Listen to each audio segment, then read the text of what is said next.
I get asked a lot when I'm bud tending what the difference is between live resin and live rosin, whether that be with cartridges or dabs, and I just wanted to make a quick video kind of explaining the difference between the two.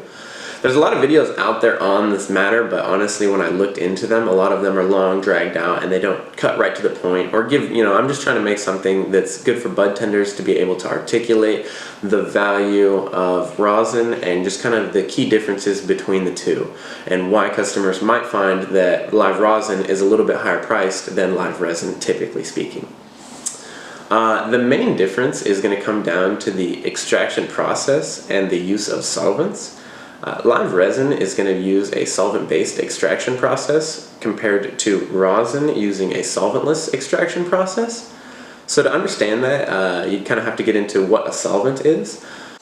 A solvent is a substance that's able to dissolve another substance within itself.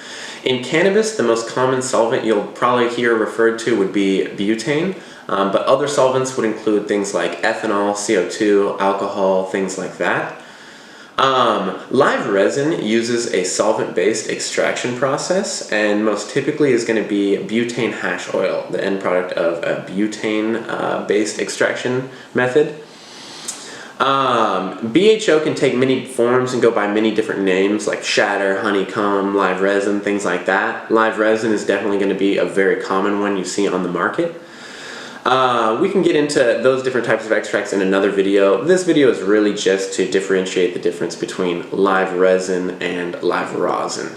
Solvent-based extraction methods using butane produce an end product of butane hash oil, or BHO, which can come in many different forms and it can go by many different names, but one of the most common ones you'll see on the rec market is going to be live resin.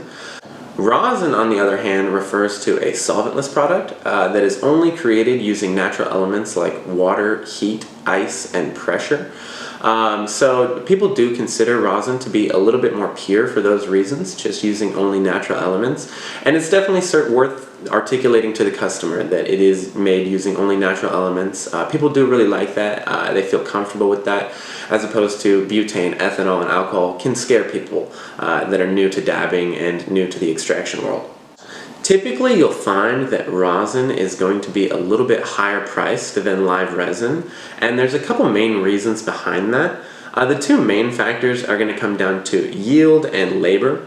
So when it comes down to yield, live rosin, you can typically expect an end product yield of about 4 to 6%. Some new technology has allowed processors to reach upwards of 10%, but 5% would be considered a pretty good yield. So if you ran 100 grams of flour into live hash rosin, you'd typically see about a 5-gram yield.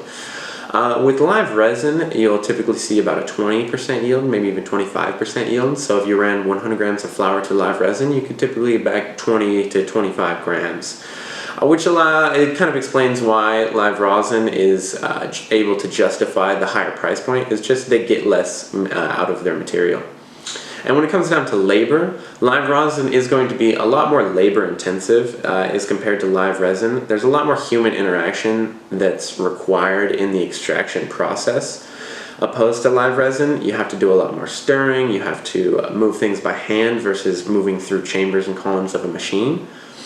And so that's another reason that they are able to justify a little bit higher price point for rosin.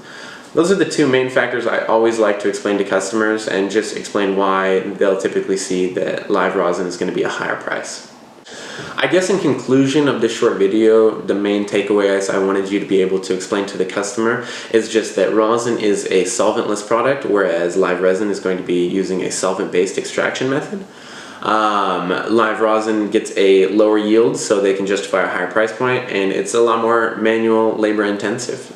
People are really starting to shift towards the live rosin market.